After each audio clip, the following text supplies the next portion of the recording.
Welcome once again to American Christian or Christian American. I'm Sean Legacy and I'm your host. If you haven't hit that subscribe button, please join the family. Help us to grow this channel. And if you like this video, please press the like button. Neither one costs you anything. There are different website or channels that ask for donations. I'm not one of them. So subscribing and pushing a like button doesn't cost you anything. Usually when they want you to join somehow, there will be a joining fee or something like that. If today we're going to be talking about how people are kept under control, especially minority groups. But it also can include anybody else. We're talking about education. So first of all, before I go on talking about this, we're going to look at two different videos I've put together, and then we'll talk about both of them and the situations. In 1866, 1 year after slavery ended, white mobs burned down 37 black schools across the South. Their crime? Teaching freed black people how to read and write. They didn't just burn buildings. They beat teachers, shot students, and terrorized entire communities. Because educated black people were a threat. After emancipation in 1865, formerly enslaved people were desperate to learn. Black communities... So it says at least 631 black schoolhouses were attacked during Reconstruction. According to a recent article in the Journal for a Civil War Era, there were 631 attacks on African American schools between 1864 and 1876. In the survey, the destruction of African American schoolhouses in the South between 1864 and 1876, historian Campbell F. Scriber writes the Journal of the Civil War Era, Volume 10, Issue 4, that 1 in 20 black schoolhouses were attacked, with many being destroyed, according to the subscriber. You can read the rest of this if you want to look it up. Do a YouTube search and you'll get this. So right after slavery, they burned several schools down, African American schools. And then we looked at another article of the 631 schools were burned down. Why burn schools down? To keep African Americans uneducated, to keep them from being able to read, to write, to be able to add and subtract. Why? What's that important? Well, one, it keeps them inferior, or at least to appear to be inferior. Now, throughout history, there have been many African Americans who have gotten educated, but the attack on education has also hurt many people. The more uneducated you can keep a group of people, the more likely you'll be able to control and pull the strings in their lives. The more likely you can force them to stay in particular neighborhoods because they can't get jobs the way that a white person or somebody else can get jobs. It's not just African Americans they've done this to, but they've done it really harshly on African Americans, Native Americans, and others as well.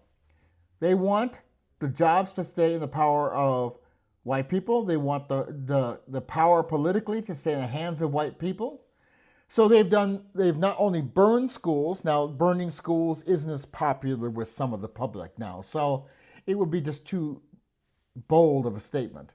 But cutting funding to schools of African American, where the African Americans are strongest in, they didn't want things to be integrated. They kept trying to keep segregation so they could underfund the African American schools.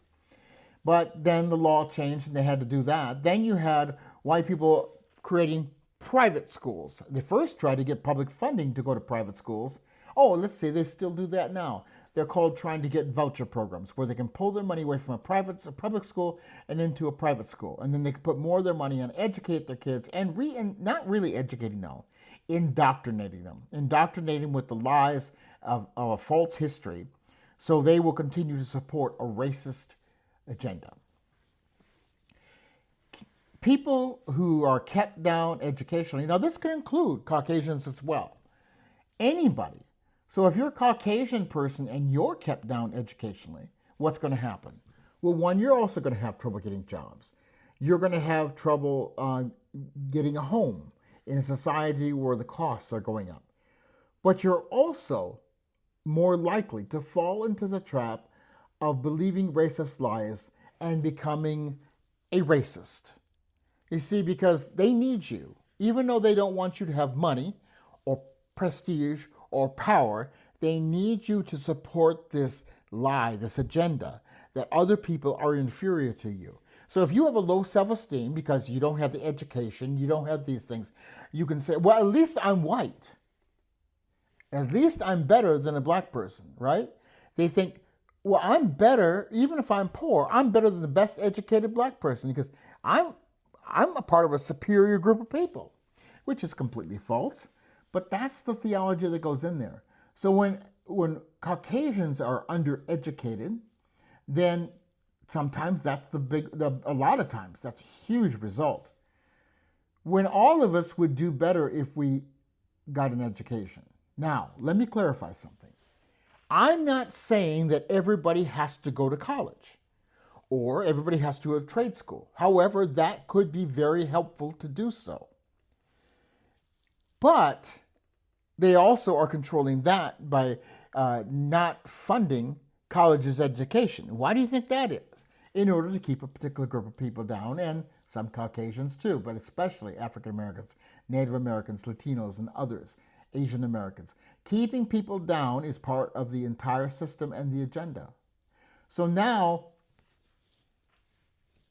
let's say you're not going to get a college education or that, but hopefully you did somewhat good in high school, because you have to be able to write, you have to be able to, or even type on a computer, you have to be able to type a good sentence. You have to be able to fill out a application or have a resume. In order to communicate properly, you have to be able to use sentences properly in order to get jobs out here.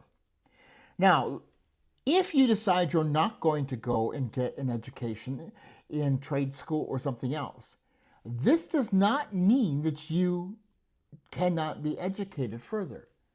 You can educate yourself by asking questions, by searching the internet, by reading books, by talking to other people who are educated. So even if you decide that you're not going to go on to get a formal education, you can still educate your mind.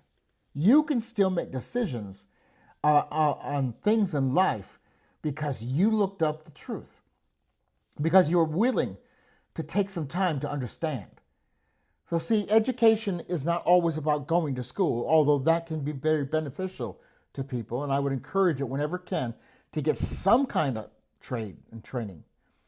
You can still make a difference in the way you think. You don't have to be a slave mentality. A slave mentality, why it may be attributed more to descendants of former slaves, ADOS, American descendants of slaves. But you could also be a slave in the mind as a Caucasian and other people too. When you allow people to dictate your reality, so they may not burn down schools so much anymore, just because it became less popular, but they still are working hard to keep people uneducated. And college is becoming so unaffordable, trade school is so unaffordable. You have student loan debt that could be with you half your life, if not almost all of your life. All these are designed. These are not just happen that way. They're designed that way to keep people down and to keep the rich and powerful as the ones who are educated and hold all the cards. Let's stop letting them hold all the cards. Let's start standing together. Let's stop believing the lies that just because you have light skin like I do, that you're better than somebody else. You're not. And in fact, you have to buy more suntan lotion than somebody else who has darker complexion. Not that they don't need some, but you're more vulnerable. You are genetically less diverse. But that doesn't make you less valuable as a person. But let's just point out things when we're talking about being superior. Superiority, really, the only one superior is God. And the only way we could become superior, if at all, is by being in the hands of God. Now, are you going to go on letting them dictate the narrative? Like I said, you don't have to go get an education. You can read. You can research. I'm not talking about spending 10 hours a week even. You don't have to do that. You can spend an hour a week.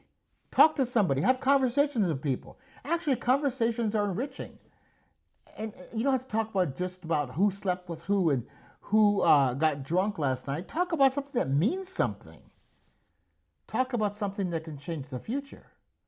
Something that will let you understand who you're voting for, why you're voting for it, and what are all the things of the underlining tones that are in the campaign, no matter who or which party you're talking about. Let's start being awake. Don't let them burn down the schools of our minds. Let's not allow them to burn down the schools of who are our brothers, even though they look different than us, our sisters, even though they look different than us. A well-educated society can change a society. And really, we are all puppets of the rich and powerful. They don't care if you live or die as long as you perform your task that they deem official for you. They don't mind charging you as much rent as possible. They don't mind keeping your wages down. So why are you helping them? Education. Mind is a terrible thing to waste. That was a thing that was done for African Americans, but it's really true about all of us. So many people have trained themselves to be ignorant, trained themselves to act stupid. We're not born that way. We're educated that way or indoctrinated that way. Let's be something different. Let's start researching, understanding that Thomas Edison didn't invent the light bulb like we believe. He invented a light bulb that burned out very quickly. Lewis Latimer, one of the men that were working with him, an African American, invented the first viable light bulb that lasted exceedingly longer than Thomas Edison's. He has a patent on it. We just lied about it. Isn't it time that we start understanding the truth instead of lying about history? Isn't it time as Caucasians we stop stealing somebody else's inventions and start inventing things ourselves? We can do it, but you have to stop lying around in your funk. You have to stop lying around and blaming everybody else for everything and do your part and come together and help each other do our parts and overturn the rich and powerful who continue to oppress all of us. And yes, they oppress others more.